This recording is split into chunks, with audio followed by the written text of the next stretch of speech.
Welcome everyone to another episode of Mental Unblock. This is your host Omar, and this week we host yet another entrepreneur. This one, however, has been called crazy because he simply decided to go and compete against a company like Netflix. But to his benefit, he's doing so quite successfully, taking on more and more market share by the day. He is the crazy co-founder and CEO of StarsPlay, Mr. Maaz Sheikh. Welcome to the show. Thank you, Omar. Thanks for being here. I would also like to take a minute and thank our guest, Mr. Spencer Lodge, for Make It Happen University. This is going to be a special episode. You're going to help me co-host. Thanks for sticking around after your interview. So I'd like to welcome Spencer to the show as well. Thanks very much indeed. I hope I do a good job for you. Thank you.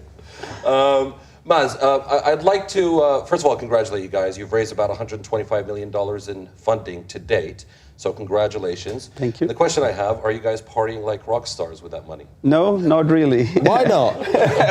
We still got a long ways to go. So with all that capital comes a lot of responsibility. So we're the responsible ones. I'd have blown it. You probably did already. I'd like to take a step back, just a little walk down memory lane, and tell us a little bit more about where you came from, your childhood, your upbringing. What was your childhood like overall? Did you have a good childhood? Was it tough? Did you have it easy? What was your childhood like? Omar, I had a very blessed childhood. Came from a middle-class family in Pakistan. Had two very loving parents and two very loving older siblings. And so, most of my childhood memories are very pleasant. But my mom did pass away when I was really young. How old were you? I was 15 years old at that time, yeah. Okay. So my dad was sort of my mom and my dad, if you will, growing up. But I was also blessed with two older siblings that babied me. Sure. How did you cope with that? I mean, I'd ask you how did it make you feel, but that's quite clear. How did you cope with it? Did you ever rebel? Did it push you to do anything crazy? Because some people do that. Right. I think when you go through such a trauma at an early stage in your life, I don't think you quite sense or you quite get what you've lost. Because when you're a child, you don't quite know what it means to lose a mother. And I think the pain begins to set in sort of later on in life when you realize what you've missed out. So I think for me the loss of not having a mother, probably I started to feel more in my 20s. That's when sort of the reality and pain the realization set in. So if we fast forward a little bit, before you started StarsPlay, you're actually the COO, quite a senior position at a reputable company, OSN. That's correct. You were there for a few years, and That's then right. you do something crazy. You decide to give up the safety net. You decided to give up such a great position, and you wanted to start your own company, go down this risky road with no guarantee. What made you do that? I mean, were you not happy at OSN?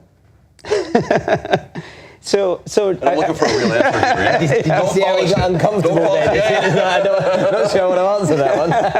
No, it's I think there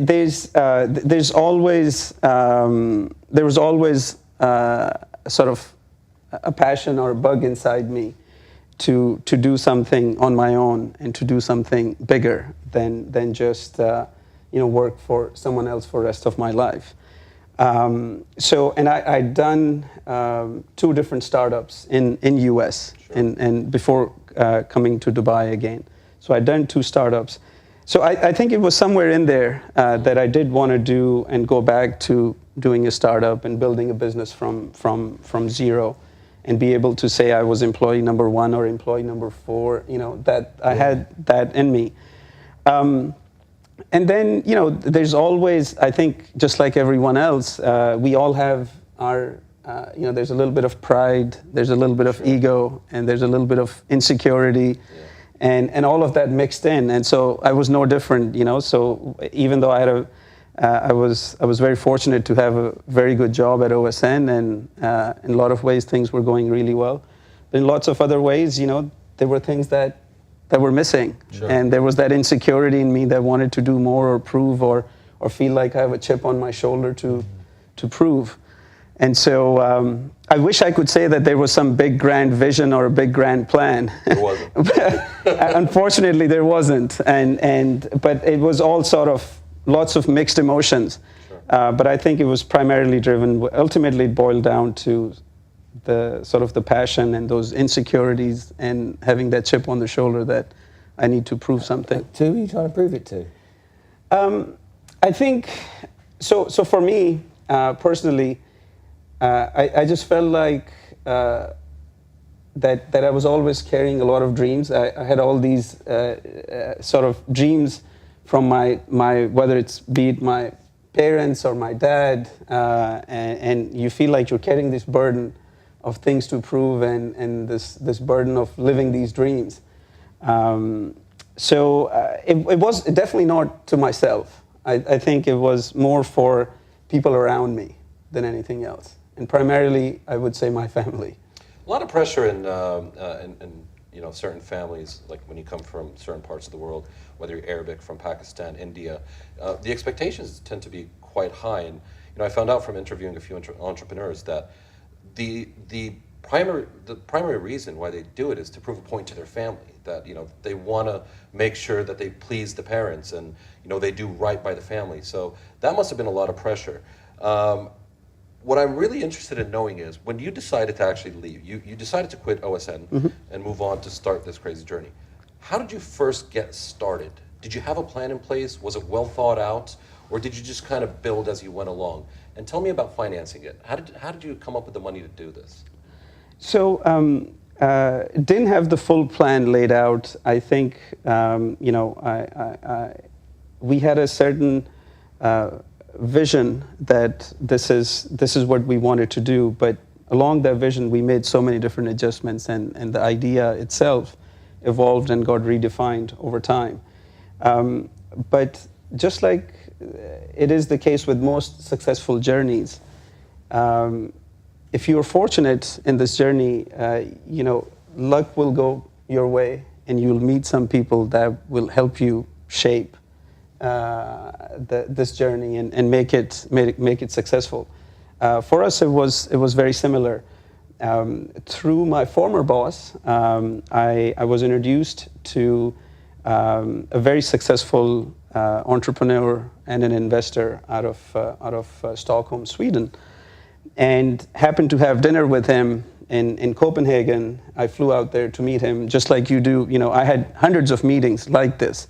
And you got to take each one of them with the same level of excitement and enthusiasm. Even after getting to 100, you're still trying to maintain that excitement. Yeah, you have to, right? Because and that's the passion and energy, sort of fire in your belly that I try to instill in my kids. Because that's what you really need.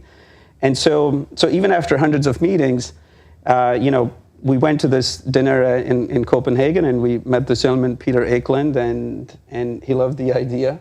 And then he ended up becoming sort of the seed investor in our company. So with his seed investment and our friends and family capital and investment and life savings, we got the company off the ground. How difficult was this part of your life? Because we had a conversation, and you told me at one point that as you left OSN, you were looking for the funding. You went through some financial difficulties. You downgraded the house. You had to go from 2 cars down to 1. And I think it was right around that time that your father, who you're quite close to, happened to pass away. How did that affect you? So, looking back, I have to admit this is perhaps the most difficult part of my life. When you go through a journey like this, you're not just making the decisions for yourself, because you have a family as well, right? So that family is making this entrepreneurial journey with you. So, because whether it's not going on a vacation or downgrading to 1 car or changing homes, your family's going through that change with you. So that in itself is a big responsibility and big change. And you question that on a daily basis. Have I made the right decision? Have I made the right call? And during that time, like you said, is when my father passed away. And it was extremely difficult for me. And you question yourself, you question your decisions, you question whether this is the right move, whether this is all worth it or not. But I think you also, at the same time, you also have to dig deep and see why were you doing this in the first place, and what is it that drives and makes you go forward.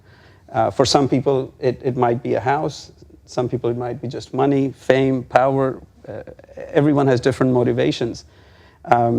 So for me, it was going back to what we were discussing earlier. Is living up to those dreams, and now this time I couldn't let my kids down. My kids are old enough to see what Baba is doing and whether this will work out or not. And to me, it felt like now I've got the burden of their dreams as well tagged on to this, and their education and their well-being tied to this. And so you need to find that energy and get on with it. Things changed, they improved later on. You guys managed to raise a second round and I think a third round as well of investment, and the amounts got substantially larger. How did you find these investors? Who did you go after? Because it is quite difficult, especially in this part of the world, and I think you mentioned that at one point. That's correct. Tell us a little bit more about that, the difficulty in raising the money and how you got successful, and also all the rejections that you got. Walk us through that quickly. Sure. So, so this was all over last 4 years, and in last 4 years, the high-tech startup community and the ecosystem in Dubai and in this region has come a long way. But when we were first getting started, the idea of investing in a business that's going to take 5 or 6 years before it returns any capital was too risky, and also the amount of capital we were looking for, Omar, was too much for a typical venture investment. Sure. Typical VC, but at the same time, we weren't established enough for a traditional private equity investor or a bank. Mm-hmm. So what we realized is that we need to find a strategic industry investor who understands this business, but is looking for growth outside of US. And here we're able to give them sort of a nascent market that'll grow. At the same time, a management team and people who have experience from the region. Sure. And so we started talking to the major Hollywood studios.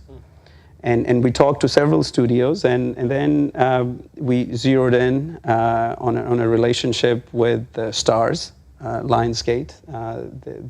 They're one company now, and they ended up becoming the lead investor in our business. How much was that round? So that round was $40 million. Oh. From Lionsgate, the production, Hollywood. That's correct. So what, it was just a couple of meetings, you popped in, presented to them, and they're how much do you need? No, not quite. Not quite. You did it in one meeting. So, the way I would answer that is I think I put on about 150,000 miles on Emirates that year. I became a platinum. Wow. Flying mostly economy. So I put on a lot of miles going back and forth between Dubai and Los Angeles and New York. So lots of meetings. But one thing I want to highlight here, that it wasn't just me, right? We had the right team with me. And this is perhaps the most important lesson in this journey is that we're not all Steve Jobs. Mm-hmm. We're not all of us can be a product visionary, a technologist, and a great CEO and a great financial planner all at the same time. Mm-hmm. And so if you're fortunate and blessed enough in this journey, you'll find the right people to work with you. And Steve Jobs had Wozniak and so on and so forth. So we were fortunate that we had a solid team that investors looked at and said, you know what, we'll back these guys. Back these guys, they know what they're doing. Yeah. So now you've got the funding. You're you compete against Netflix? That's when the party started. Yeah? So that's when you got the 40 million. That was like, yeah. It was a sigh of relief. It was a I've big never sigh. known a party called that before. But You're flying back business now, probably, right? No. I still on. fly economy. Really? Yeah, Still? absolutely, yeah. yeah, it's the money Still, for the business, isn't it? Exactly. We need the money for the business, and you want to be able to look your shareholders in the eye, right? You want to be able to say that you are doing the right, you're making the right use of their investment, and you're carrying this responsibility of their investment. Well, also, the leaner you run a business, Yeah. the smarter future investors look at That's that. correct. Correct. Speaking of the responsibility, were there any big mistakes that you've made? Anything that you regret? Anything you would do differently when it came to building this company? Any bad business decisions that you can think of? Look, there were so many. There were so many, and Have a go day. It's like, but I won't talk about it. The investors are probably watching. So. no, but the reality is when you go on a journey like this, what's important is that while conviction and having the confidence in your vision and having that belief is extremely important, I think humility is equally important. Recognizing that you made a mistake or we made a mistake as a company, and then going back and tweaking and adjusting. If there's one thing we did right in last 3.5 years of our journey, it's that we recognized what we were doing wrong. We came back and adjusted and tweaked and moved on from there. So looking back, yes, there's several things that we would have done or I would have done differently. Sure. You guys are now, I think, just over 100 employees. That's correct. And this is something that I've experienced personally. One of the biggest issues was, staff retention, finding the right caliber of people, given the region that we live in, right? Is that also your biggest challenge at StarsPlay? What is your biggest challenge? What is the biggest thing that you face, the biggest thing that you could use help with, for example? Sure. So people in a business like ours is definitely, one of the top priorities, because it is ultimately an execution business. We are competing with a global juggernaut, right, and a massive global brand. So where global players like Netflix see problems and challenges, we see opportunity and hope. So we try to figure out where is it that we can differentiate ourselves. How do we compete in this one area where global players are struggling? And then we zero in on that, and we really develop our strengths on that and build our business around that. Sure. One of the really interesting things that you guys did, and this really helped you differentiate yourself, is while Netflix would only focus on a certain target audience, people with credit cards. That's right? correct. You guys can work around that. That's correct. Tell us more about that, because I thought that was quite. I think when you're a U.S.-based company, you might have very U.S. or Western-centric views, and if the idea is that having a credit card is a norm in U.S., for the rest of the world, it's the other way around. 6 billion people in the world do not have a credit card, right? So Really? Yeah. So not having a credit card is the norm in most of the world. Yeah. I mean, even in North Africa, in Egypt, the credit card penetration is less than 5%. So how do you build a massive subscriber base and audience if you cannot address 90 or 95% of the population? The credit card penetration in U.A.E. is relatively high, much like Western Europe. But if you go to other parts of Africa or this region, the credit card penetration is fairly low. So one of the things we do is we allow customers to sign up with their mobile phone numbers. So if you're an Etisalat customer, you can download our app. We will recognize that this is Spencer and this is his mobile phone number. Everything will be pre-populated. And you just come through on my telephone bill? That's correct. Oh. And we do that in Egypt with Orange. We do that in Morocco with Morocco Telecom, and in Saudi with Saudi Telecom. Sure. So we give customers the flexibility to sign up for the service. You're expanding into Iraq soon as well. Actually, you guys are across, 19 countries now? That's correct. Okay. What sort of viewership or what sort of audience do you have? So we on our typical Compared to Netflix, I mean, sure, in terms of sure. market share. So I can quote some independent market studies here. So there's a recent report that came out from a leading research firm called IHS Markit. And this study had us as the number one service provider in the region, both in terms of market share of number of subscribers, as well as by revenue. So we were number one, followed by Shahid, which is NBC's service at number 2, and then Netflix at number 3. Hold on a minute, I've got to stop you.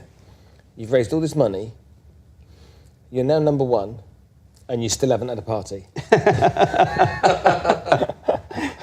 We should do a party. Maybe we do it. We've got to celebrate. It's only Thursday night. It's only Thursday night. I'm only joking. No, we've had iftar parties. Okay. So we've had several iftar parties, but yes, but we're getting there. But this is part of the challenge, Spencer. In all seriousness, is living with this duality, that yes, you have success, but at the same time, you look at Netflix, and we still have a very long ways to go before our product in terms of experience and technology can be as good as Netflix. So we still look up to them and think of ways we can keep up with them. But at the same time, we try to find opportunities where we can be stronger. And the payment options was one of them.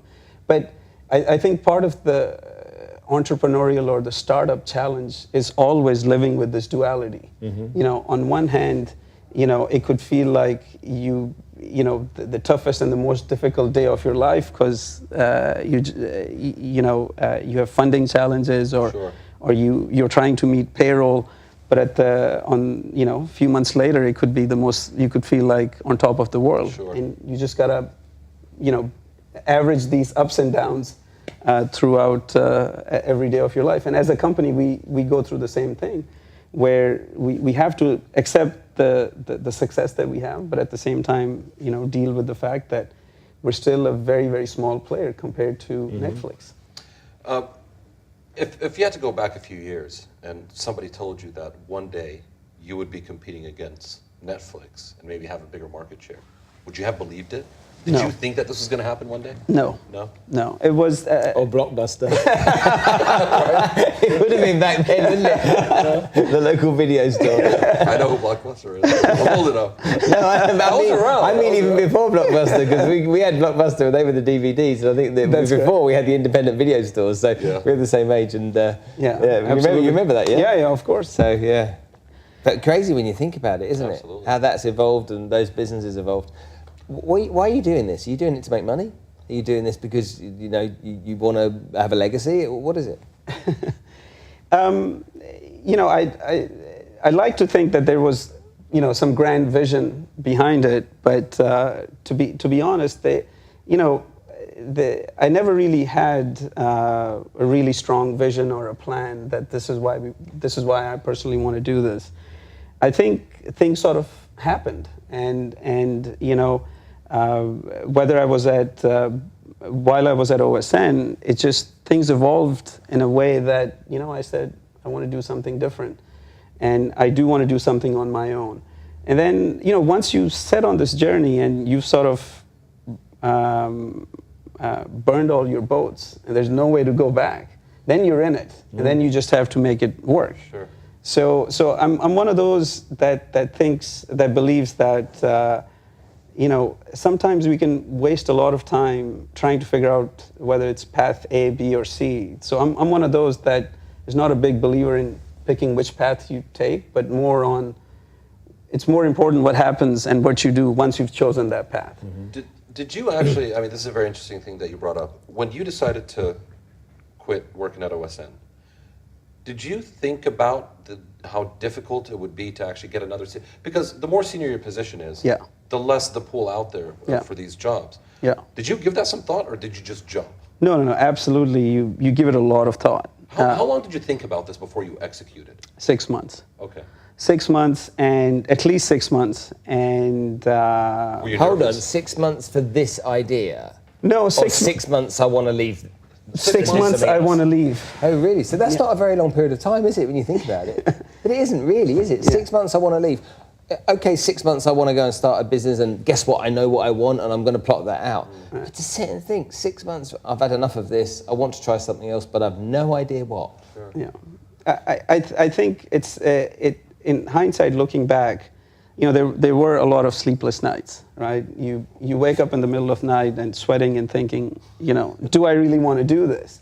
More anxiety than watching an England penalty competition. and yeah, exactly. I mean, so it is, to me, it was a very stressful period to make that decision. But again, I wish I could tell you that I had this grand vision that we're going to do all these great things, but... You had a hard time making that decision. You were nervous, you were afraid. Who were the people that were making it worse? In other words, people that didn't believe in you. I'm sure there was a few around, right? Yeah. Did you have a few of those people around?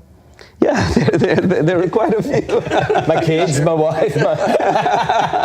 Well, it's funny. My boss. We'll come back to that later. I have a question, actually. Sorry. No, but, you know, so for example, you know, just between my kids, I have two boys, and they have extremely different personalities. Sure.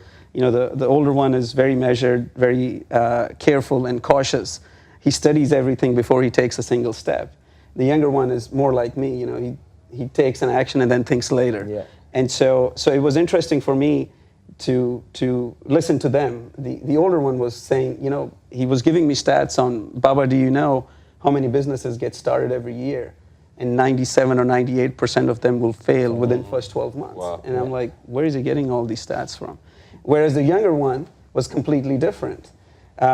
So yes, I mean, and I think people sometimes are negative not to be negative, but they're giving you their point of view from their own lens and their own thinking. It's fear, isn't it? It's yeah, and there's a lot of fear, but I think one thing I was always sort of fortunate to have, and especially from my dad, is that belief that eventually things will work out. You know, if it's not this, it'll be something else. If it's not something else, it'll be, you know, maybe another opportunity will come up. Sure. So I think the most challenging part for me was to taking the decision and taking that plunge. Once I did that, I think it was all just focus on getting it done and getting through it. Did you ever look back, say, I wish I didn't do this, I regret it? Did you actually ever think of quitting or come close to it? No, I never regret and rethinking your decision. Yes, but I think looking back and you know, having regrets and looking back and saying, you know, did I make the right decision or not? These are not necessarily bad things to me in a person in someone's personality, or in you know. I think as individuals we can use these as motivational instruments or tools to move forward. So that's what I did. You said something quite interesting just a minute ago when you talked about, when Omar asked you if you ever felt about quitting, and you said no. The people that don't quit are typically the people that said what you said earlier, which is you burn the boats. Yeah. Because when you burn the boats, quitting then doesn't become an option in your conscious, maybe in your subconscious, but in your conscious it doesn't. So, and lots of people in business, I find, they haven't burnt the boats. Yeah. So quitting is still not a preferred option, but it's still an option on the table. That's correct. That's correct. And you know, I think there's an important point there, Spencer, that now that you've highlighted it, you know, we both know lots of successful people in big companies, and they have entrepreneurial ambitions, but they want to stay on as the CFO or the VP of sales at this big company and do something in the evenings and raise capital or build a business. And so to me, one, I'm not good at multitasking, so I could never do that. But secondly, just psychologically, having one foot in the door and the other outside is, to me, is not the way to build a successful startup. It's not good on your startup. It's also not respectful for the people that pay you the wages every week. That's correct. Because your commitments to them, and emotionally and morally. That's correct. And also, if you're out there raising capital, right, how do you look that person in the eye and say, my idea is good enough for your money, but I'm not prepared to leave my job yet, right? So they want to see that the investors that are going to back you, they want to see that you walked away from something and you believe in this. And so you have to show your own skin in the game. Yeah. And to me, that burning those boats, as we said, was part of that commitment, not just mentally for myself, but also for the potential, investors. So I really enjoyed your story. I think you have a real inspirational, real motivational story. For a lot of the entrepreneurs, a lot of our viewers, the people tuning in, what sort of advice would you give them? I mean, you went pretty much through everything. An entrepreneur who's looking to start today, who's maybe nervous, who's afraid, what are the top 3 tips or do's that you would advise entrepreneurs? So the first one is start early. The younger you are in age, the more risks you can take. And I think the risk profile is completely different as you start to age and have more responsibilities. So the first one is start early. The second one I would say is know your purpose and know what is the true passion or purpose behind the journey you're about to take. Because you're going to go through lots of ups and downs, and you need some deep conviction, some deep-rooted belief to bring you back to that and keep you going. And the third one would be, surround yourself with the right team and don't try to do it all on your own. Find the right people to work with to make it successful. Are you trying to say that you have a great team with you? Yes, Yes? I do. By the way, who's your partner?